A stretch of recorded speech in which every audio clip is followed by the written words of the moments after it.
Roberto Guadalupe Cañas Pozos. Él es director general en Reri Consultores. Roberto, muchas gracias por estos minutos de nueva cuenta para Reporte MN. A ver, eres muy amable por recibirme, a ti y a tu audiencia, perdón. Se presentan ya los detalles de este simulacro del próximo 19 de septiembre. Por supuesto que es una acción, ya lo hemos platicado en otras ocasiones, que tiene que realizarse de manera constante. ¿Habíamos tenido otros simulacros a lo largo de este año o este es el único que tendremos? Como tal, es el primero que tenemos a nivel nacional. Anteriormente se había tenido alguno que se había planteado en junio, pero se suspendió ese. Como tal, lo estaba organizando una empresa privada, no de forma adecuada. Debemos de recordar que este tipo de ejercicios debe ser en coordinación con el gobierno federal y local, para que de esa manera los vecinos, los ciudadanos estén con la conciencia clara, sepan qué hacer y realicen sus actividades de prevención, ya sea en su casa, en su oficina o en el lugar donde estén, de manera tal que sea seguro el ejercicio. Un simulacro, obviamente, entre más real, más eficiente es, más efectivo es.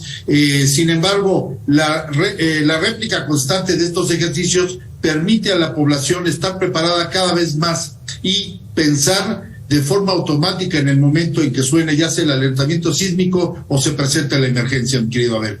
Claro. Roberto, la pandemia, por supuesto, significó un impacto en la vida de los mexicanos. ¿Pudiera haber restado esa precaución, esa alerta ante un sismo? Es decir, que las personas pues estuvieran enfocados primero en la enfermedad, en el tema económico, en otras cosas, y esto, bueno, pues nos lleve a que era urgente retomar estos ejercicios. Sí, claro, definitivamente. La pandemia cambió la realidad de la nación y del mundo, podemos decirlo. Estamos viviendo una nueva realidad. Sin embargo, los mexicanos tenemos muy claro que vivimos en una zona sísmica y que esta zona sísmica nos da de repente sorpresas que no estamos esperando. Ahora ya con todo el sistema de alertamiento sísmico que tienen en muchas entidades de la federación, nos permite estar con una conciencia muy clara y estar pensando qué es lo que tenemos que hacer, las medidas de seguridad, tener mi maleta de vida preparada, mi maleta de emergencia, hablar con mi familia de un punto de reunión alterno si es que no estoy en mi casa y me puedo acercar. La realidad es que tenemos muy presentes los sismos. La nueva generación que vivió el sismo del 17, que no le tocó el sismo del 85, sabe perfectamente ya lo que es un sismo de ese tipo de magnitudes y obviamente están con la mente muy clara que la prevención es lo mejor para vivir tranquilamente. Claro. Roberto, ¿por qué es importante este simulacro cuando se habla de que la hipótesis sería de una magnitud de 8.1? Es muy poco probable que esto ocurra de manera constante, es una magnitud realmente severa. Claro, recuerda, el 85 fue 8.1. Ese fue en el 85 tuvimos esta situación y obviamente causó una serie de desgracias muy importantes. Tenemos que tener muy claro que la Ciudad de México vive en una zona de alta sismicidad, está en una zona de alta sismicidad con diferentes tipos de suelos. Cada tipo de suelo de la Ciudad de México se comporta de forma diferente ante el sismo y esto nos obliga a estar preparados para en cualquier momento, en cualquier lugar de la ciudad, sepamos qué hacer y cómo hacerlo, qué hacer y qué no hacer. Eso es muy importante. Que las familias realicen protocolos de evacuación, simulacros independientes, esto es muy importante. Y mientras más conciencia hagamos, más seguros estaremos, mi querido Abel. La hipótesis, Roberto, de esta magnitud nos habla de que las acciones que llevará a cabo el gobierno, y nos referimos a protección civil, pero seguridad pública, toda la infraestructura, pues tendrá un mayor empeño, es decir, podría haber incluso una hipótesis de más lesionados, de saturación en los hospitales. ¿Qué es lo que pasa cuando se tiene una hipótesis de esta magnitud? Bueno, tenemos que estar muy conscientes de que una situación de desastre de esta magnitud activa y pone en un severo aprieto a los sistemas de emergencia de la ciudad. Debemos recordar que nuestra ciudad tiene un grave problema para el movimiento de personas heridas porque no tenemos el número de ambulancias necesarias ni las ambulancias con las características que pudiésemos tener.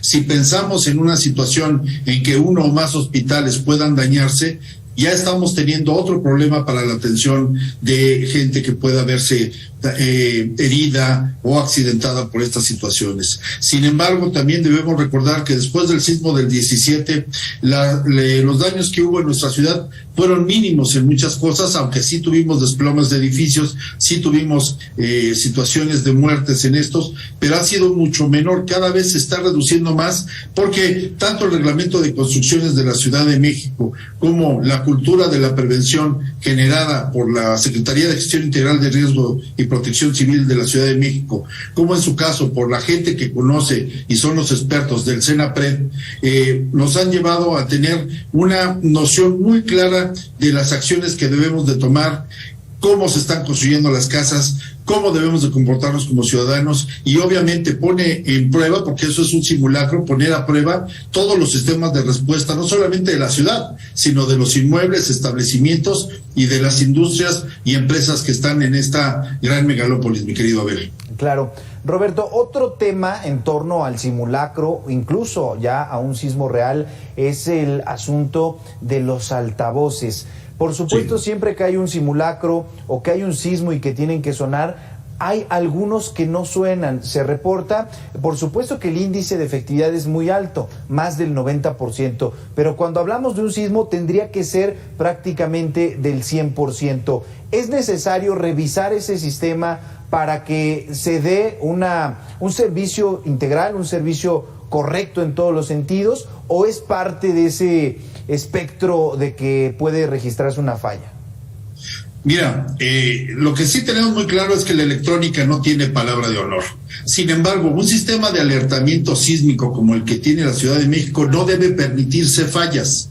Debemos de estar muy presentes que la gente responsable del sistema debe de pecar en el mantenimiento, de pecar en revisar cada uno de ellos, no esperar hasta que el vecino le anuncia cuando sucedió el sismo o hubo un simulacro que no funcionó.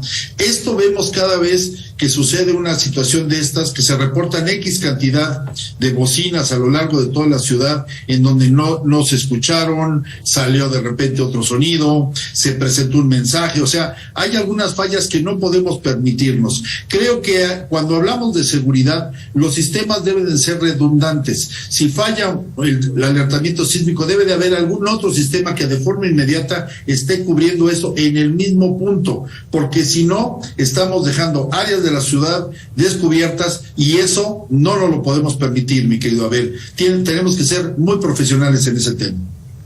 Platicamos esta noche con Roberto Guadalupe Cañas Pozos, él es director general en RERI Consultores. Todo esto a propósito de que en unos días, en unas semanas, tendremos este macro simulacro nacional de sismo, el 19 de septiembre a las 12 del día con 19 minutos. Roberto, muchísimas gracias por estos minutos para Reporte MN.